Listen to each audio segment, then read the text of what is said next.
दोस्तों नमस्कार।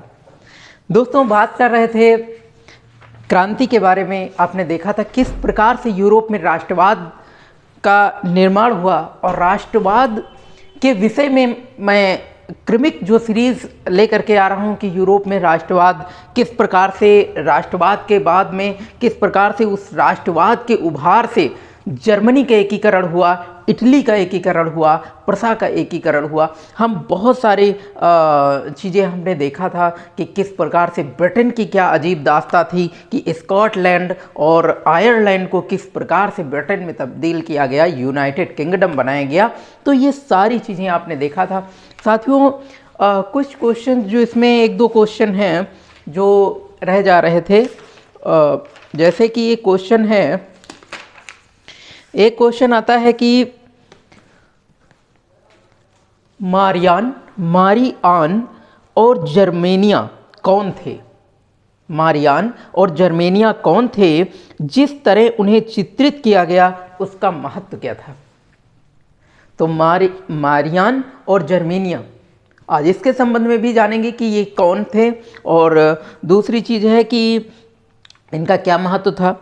और एक क्वेश्चन जो कि बाल्कन प्रदेशों में राष्ट्रवादी तनाव क्यों पनपा, बाल्कन देशों में राष्ट्रवादी तनाव क्यों पनपा। तो आज हम इन दोनों क्वेश्चन को बहुत ही विस्तार से समझेंगे कि प्रशा में जो बाल्कन था, बाल्कन क्षेत्र, उसका किस प्रकार से एकीकरण किया गया और वहाँ पर क्या क्या क्रांतियाँ हुई, क्या कौन से विद्रोह हुए, ये सारी चीज़ें हम विस्तार से जानेंगे। तो साथियों हम बात करेंगे सबसे पहले जो है एक राष्ट्र की दृश्य कल्पना के बारे में। राष्ट्र की दृश्य कल्पना की बात करना राष्ट्रवाद के साथ साथ बहुत ज़रूरी होता है, क्योंकि राष्ट्रवाद आया हमारे देश यूरोप में, तो उसका मुख्य रीजन था देशभक्ति, और मुख्य रीजन था उसकी आर्थिक गतिविधियों में जो आज़ादी नहीं मिल रही थी उनको, और आर्थिक गतिविधियां बहुत ही दयनीय थी। एक स्तर बहुत ही दयनीय था, एक स्तर बहुत ऊंचा था। कुलीन वर्ग, सत्ता जो राजशाही वर्ग थे, राजतंत्र था, उनका वर्ग बहुत ज़्यादा वो धनाढ़ थे, और उधर भू दासत्व कृषक जो कि बहुत गरीब थे। और इस कारण से विद्रोह पनपा, राष्ट्रवादी भावना पनपी। जो शिक्षित वर्ग था वो समझता था, वो तर्कशील बन गया था कि उनको एक तरीके से कि आखिर इनको मताधिकार का अवसर क्यों नहीं दिया जाता है, इनको रोजगार क्यों नहीं दिया जाता है। साथियों जब जनता शिक्षित होगी तभी अपने अधिकारों को समझ पाएगी, और धीरे धीरे यही हुआ। यूरोप में जगह जगह आंदोलन हुए, जगह जगह क्रांतियाँ हुई, नेशनल असेंबली बनी, बहुत सारे परिवर्तन हुए, और ये हम देख रहे थे क्रमिक वाइज। साथियों आज हम जो बात कर रहे हैं राष्ट्र की दृश्यवादी कल्पना। एक राष्ट्र की दृश्यवादी कल्पना का मतलब ये है कि एक राष्ट्र, एक जो देश है, उसको एक मानवीकृत भाव से देखना या उसे मानवीकरण करना। जैसे ईश्वर के हम दो प्रतिनिधि मानते हैं, एक तो मानते हैं कि वो निराकार है, एक तो मानते हैं कि उसका आकार है जो हमारे जैसा है।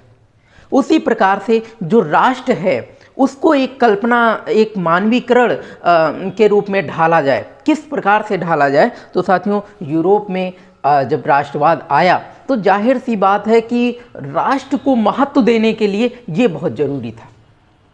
जैसे ईश्वर को महत्व देने के लिए हम उसे बहुत सारी कल्पनाओं में ढालते हैं, और कोई तो मानता है निराकार है, कोई भजन के माध्यम से, कोई कीर्तन के माध्यम से उनको उनके विनय करता है, और कोई जो है उनको मूर्ति की फॉर्म में देखता है कि वो ऐसे थे, वो ऐसे थे। तो इस प्रकार से जो राष्ट्र है उसको भी जनता ने, उदारवादी वर्ग जो था और जो राष्ट्रवादी वर्ग था, वो भी देख रहा था कि इसे एक मानव की फॉर्म में जो है ढाला जाए, इसे मानवीकृत फॉर्म किया जाए, तभी इसके प्रति श्रद्धा आएगी, जनता में श्रद्धा होगी। तो उसी के सिलसिले में बहुत सारे कलाकारों ने ये चीज़ें सोची, क्रांतिकारी जो है परिवर्तन हुए, और उसी परिवर्तन में हम देखते हैं कि राष्ट्र को एक नारी के वेश में देखा जाने लगा। एक कई जगहों पर ये उनको नारी की श्रेणी दी गई। जैसे कि हम देखते हैं कि एक जो है नारी का जामा पहनाया गया, उन्हें एक तरीके से नारी की छवि का जो है रूप दिया गया। और हम देखते हैं कि इसी क्रम में जो है जैसे कि जो फ्रांसीसी क्रांति थी, फ्रांसीसी क्रांति, तो वहाँ पर क्या हुआ कि स्वतंत्रता, न्याय और बंधुत्व की भावना जागृत हुई। जब विचारों में पनपी तो एक नारी जो कि जिसका श्रेणी दिया गया कि मारियान, उसका नाम रखा गया मारियान, और मारियान को व्यक्त किया गया, एक स्वतंत्रता का प्रतीक माना गया। और उससे, उसके पहनावे से, जैसे कि एक फॉर्म देखी गई कि यूँ मान के चलें कि जैसे जब फ्रांस की क्रांति के दौरान हम पढ़ रहे थे, याद करिए कि जो जैकोबिन क्लब बने हुए थे उसमें स्त्रियां जो थी, स्त्रियां, वो कुछ प्रतीक बताए गए थे कि स्त्रियां क्या करती थी, लाल टोपी और एक जामा पहना जाता था। जो श्रमिक वर्ग था वो लाल टोपी पहनता था, वो भी आज़ादी का प्रतीक था। और जामा जो कि उनका पहनावा कुछ फ्रांसीसी क्रांति का अलग था। तो और दूसरी चीज़ आपने देखा होगा, एक तो ये प्रतीक था, और दूसरी चीज़ जो कि आपने देखा होगा कि जो ईसाई एक स्त्री थी मारियान, जिसको जन राष्ट्र विचार के फॉर्म में उद्भव किया गया। एक तरीके से जो मारियान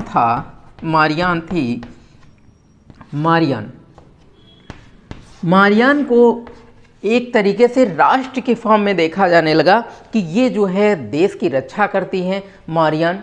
और जो है हम देखते हैं कि मारियान की प्रतिमाएं, उनके ऊपर श्रद्धा जताने के लिए चौक चौराहों पर इनकी प्रतिमा लगा दी गई कि एक मारियान के प्रति लोगों में श्रद्धा जागृत हो। और जब मारियान के प्रति श्रद्धा जागृत होगी तो जाहिर सी बात है देश के प्रति श्रद्धा जागृत होगी। क्योंकि मारियान जो संज्ञा दी गई थी, जो एक नारी जो मारियान थी, इनको ये बताया गया कि यही जो है राष्ट्र है। एक तरीके से जैसे अपने यहाँ माना जाता है भारत माता, वैसे ही इनको देखा जाने लगा मारियान को। और हम देखते हैं कि मारियान के प्रतिमाएं सब जगह लगा दी गई। और हम देखते हैं कि मारियान की छवि भी कई जगह, जैसे डाक टिकट होते हैं, डाक टिकट मारियान की छवि डाक टिकटों में लगाई गई, डाक टिकट में लगाई गई और सिक्कों में लगाई गई। यूँ देखें कि जब यूरोप, एक तरीके से आप ये देखें कि जैसे ही हम देखते हैं कि फ्रांस को लोकप्रिय बनाने के लिए, फ्रांस में एक क्रांति लाने के लिए जो मारियान को खड़ा किया गया, मारियान की छवि जो बनाई गई, वो किसमें हम देखते हैं, डाक टिकटों में इनकी छवि लगाई गई, इनकी छवि सिक्कों में लगाई गई, इनकी छवि हर चौक चौराहों पर लगाई गई। जनता में ये आंतरिक, एक तरीके से आंतरिक मन में ये प्रवेश करा दिया गया कि मारियान, अगर फ्रांस का अपमान हो रहा है तो यूँ समझो मारियान का अपमान हो रहा है।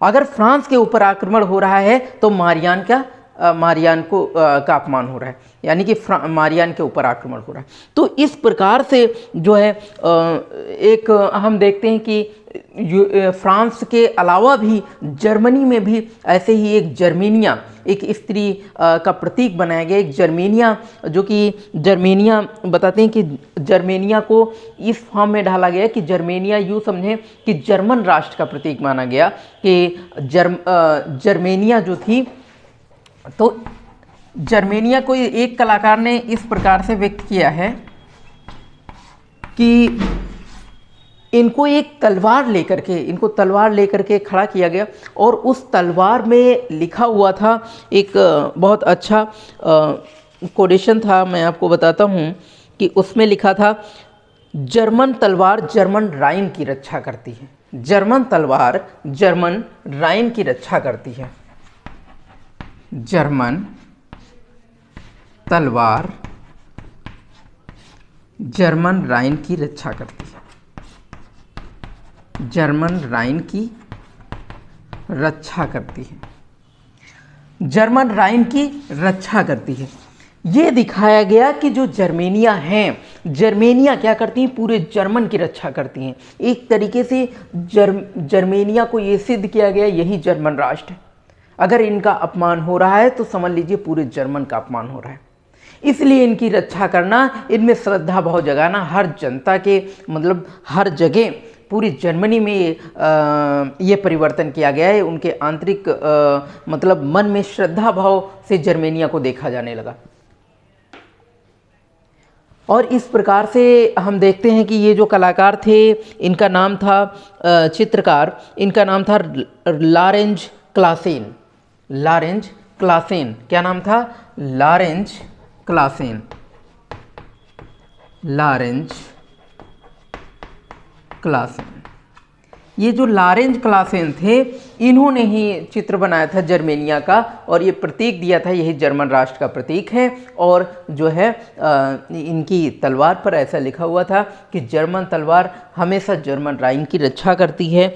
और जो है एक तरीके से राइन नदी पर पहरा देते हुए इनका चित्र बनाया गया कि ये राइन नदी पर पहरा दे रही जर्मेनिया। तो ऐसे कुछ भाव बनाए गए। जैसे हम देखते हैं कुछ प्रतीक, जैसे फ्रांस के क्रांति के समय आपने देखा था टूटी हुई जो बेड़ियां थीं वो आज़ादी का प्रतीक दर्शा रही थी। जैसे हथकड़ी हमने दिखाया था, कई प्रतीक हमने बनाए थे फ्रांस की क्रांति के समय। कुछ प्रतीक बताए गए थे, जैसे कि टूटी हुई हथकड़ी, टूटी हथकड़ी जो थी, टूटी हुई हथकड़ी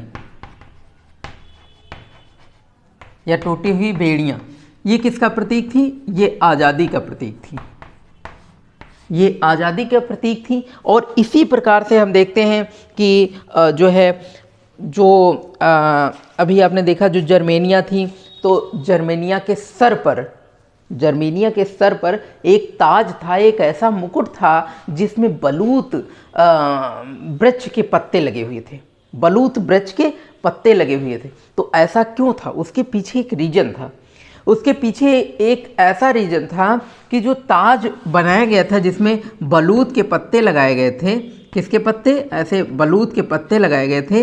ये पत्ते दिखा रहे थे, एक वृक्ष होता है बलूत, बलूत के पत्ते,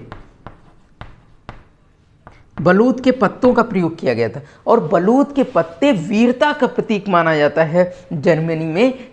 तो इसलिए वीरता के भाव से देखा जा रहा था जर्मेनिया को। हमने देखा कि वो बलूत के वृक्षों का जो है मुकुट, बलूत के वृक्षों के पत्तों का मुकुट लगाया हुआ था, हाथ में तलवार पकड़े हुए थे, जिस तलवार में गुदा हुआ था कि जर्मेनिया जो है जर्मन राइन की रक्षा करती हैं। और उस स्त्री को कहाँ पर बनाया गया था? राइन नदी के ऊपर। तो ऐसे ऐसे भाव हम देखते हैं कि जर्मनी को जो है जर्मन राष्ट्र को मानवीकरण करने के लिए जर्मेनिया को खड़ा किया गया या जर्मेनिया को प्रतीक दिखाया गया। और फ्रांस में जो है फ्रांस राष्ट्र का राष्ट्र का प्रतीक जो है बनाने के लिए किसको खड़ा किया गया? मारियान को बनाया गया।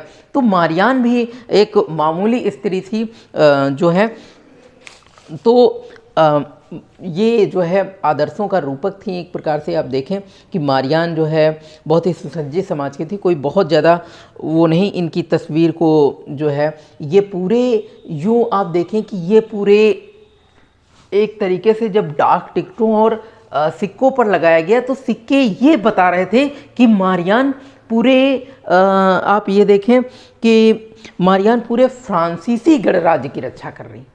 आप यूँ समझिए कि मारियान जो है पूरे फ्रांसीसी गणराज्य का प्रतिनिधित्व कर रही हैं। भाई सिक्कों पर छवि लगाने का एक मतलब यही होता है। जैसे राजा जो है अपनी प्रभुसत्ता दिखाने के लिए, अपना प्रभुत्व दिखाने के लिए अक्सर अपनी जो है छवि को सिक्कों पर दर्शाया करते थे। तो उसी प्रकार से फ्रांस में दर्शाया गया, डाक टिकटों पर लगाया गया, सिक्कों पर लगाया गया और जगह जगह फ्रांस में लगाया गया।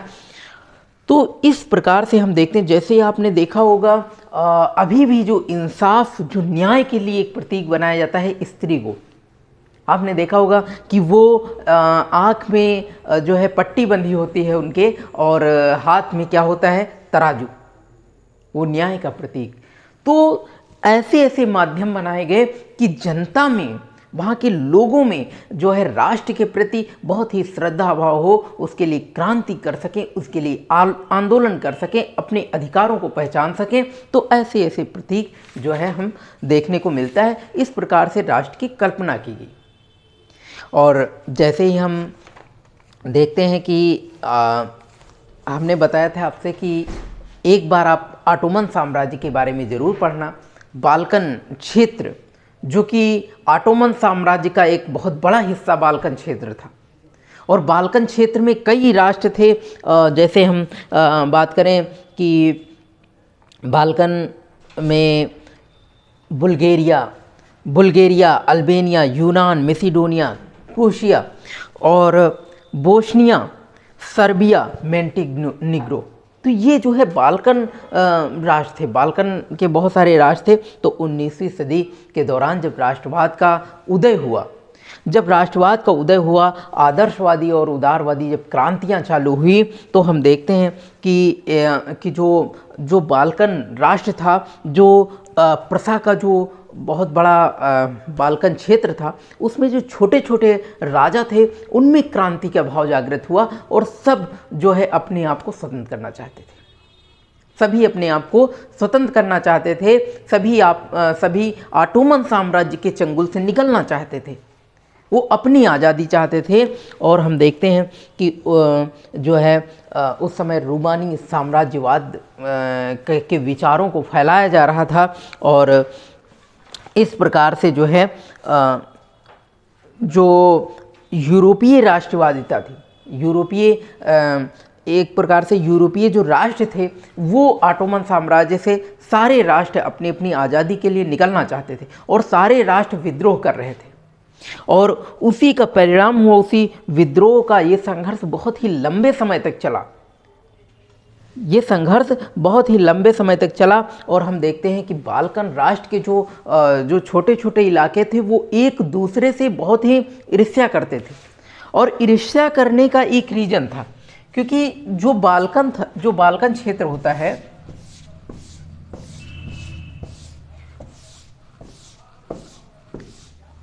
तो जो बाल्कन क्षेत्र होता है, तो बाल्कन में कई इलाके होते हैं।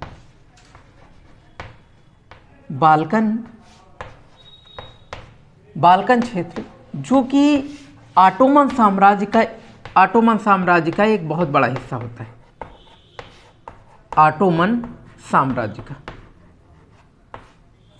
का एक बहुत बड़ा हिस्सा होता है। और इस बाल्कन क्षेत्र में कई, जैसे भाषा विभिन्नता होती है, कई प्रकार के लोग रह रहे होते हैं। और यहाँ के लोगों को, बाल्कन के लोगों को स्लाव कहा जाता है। क्या कहा जाता है? स्लाव। यहाँ के लोगों को स्लाव कहा जाता है। तो ये जो है भाषा विभिन्नता होती है यहाँ के लोगों में। और दूसरी चीज़ होती है कि बाल्कन के जो क्षेत्र के जो विद्रोह कर रहे थे, एक दूसरे से ईर्ष्या कर रहे थे, उसका मेन रीज़न था कि बाल्कन ईर्ष्या करने का एक ही रीज़न था कि हर क्षेत्र, मतलब ज़्यादा से ज़्यादा अपना क्षेत्र हथियाना चाहता था। जो एक दूसरे से ईर्ष्या करने का मेन जो प्रमुख समस्या यही थी कि वो ज़्यादा से ज़्यादा अपने क्षेत्र को हथियाना चाहते थे और आज़ादी चाहते थे। तो हम देखते हैं कि इसका परिणाम हम देखते हैं कि धीरे धीरे प्रतिस्पर्धा बदल गई। एक दूसरे जो राज्य थे, जो हथियाना चाहते थे, उनके बीच में प्रतिस्पर्धा हो गई। और प्रतिस्पर्धा कई चीज़ों में हुई। नौसेना में हुई, आधुनिकीकरण जब आया तो नौसेना में हो गई, और हम देखते हैं व्यापार में हो गई, और जो है कई चीज़ों में हो गई। तो जब प्रतिस्पर्धा होने लगी, धीरे धीरे विद्रोह पनप गया। और उसी का परिणाम हुआ कि जो एक तरीके से हम देखते हैं कि जो युद्ध हुआ, प्रथम विश्व युद्ध, वो कहीं ना कहीं इसी का कारण था। तो प्रथम विश्व युद्ध जो है इसी का कारण था, बाल्कन क्षेत्रों में जो विद्रोह हो रहा था। और फिर देखते हैं कि रूस, जर्मनी, इंग्लैंड, ऑस्ट्रेलिया, हंगरी और जो एक तरीके से जो बाल्कन के अन्य शक्तियों को हर ताकत जो है बाल्कन क्षेत्र की अन्य शक्तियों को पकड़ना चाहती थी। वो चाहती थी कि बाल्कन, जैसे जर्मनी और इटली क्यों प्रयास कर रही थी, वो सोच रही थी कि बाल्कन के क्षेत्रों पर अपना प्रभुत्व कर लिया जाए। और धीरे धीरे हर राष्ट्र चाहता था, जर्मनी चाहता था कि मैं अपने क्षेत्रों को बाल्कन क्षेत्रों पर अधिकार कर लूँ। जर्मनी अलग चाहता था, इटली अलग चाहता था और ऑस्ट्रिया हंगरी अलग चाहता था। और इसी प्रकार से उसका परिणाम धीरे धीरे प्रथम विश्व युद्ध में बदल गया।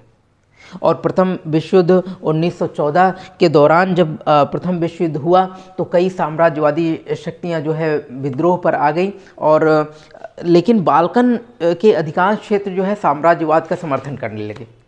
लेकिन कुछ जगह ऐसी थी जहाँ पर कुछ उपनिवेश थे जो दूसरे देशों के, तो उन्होंने साम्राज्यवाद का विरोध किया।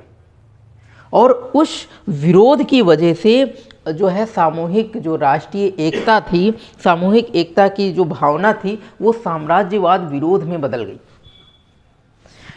और फिर इस प्रकार से जो है धीरे धीरे राष्ट्र राज्यों का लोगों में विश्वास हो गया कि राष्ट्र राज्यों का गठन होना चाहिए। और उसी का परिणाम हुआ। हम देखते हैं कि इटली का भी जो है राष्ट्रीयकरण किया गया, जर्मनी भी राष्ट्रीयकरण करता है और एकीकरण करता है, राष्ट्र राज्य का निर्माण करता है, ब्रिटेन जो है राष्ट्र राज्य का निर्माण करता है। तो मेन जो है मेन थीम यही थी कि हमने देखा कि किस प्रकार से जो है राष्ट्रवाद बाल्कन क्षेत्रों में उभरा।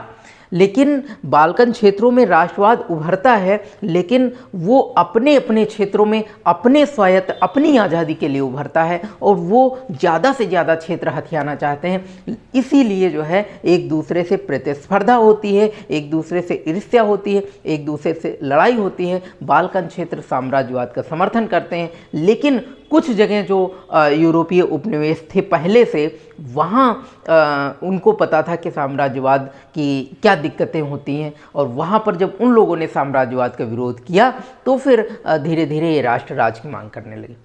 और धीरे धीरे उसी का परिणाम हुआ कि राष्ट्र राज्य कई जगह बने। जैसे कि हमने देखा था कि जर्मनी में, इटली में जो मेसनी आया उसने किस प्रकार से एकीकरण किया।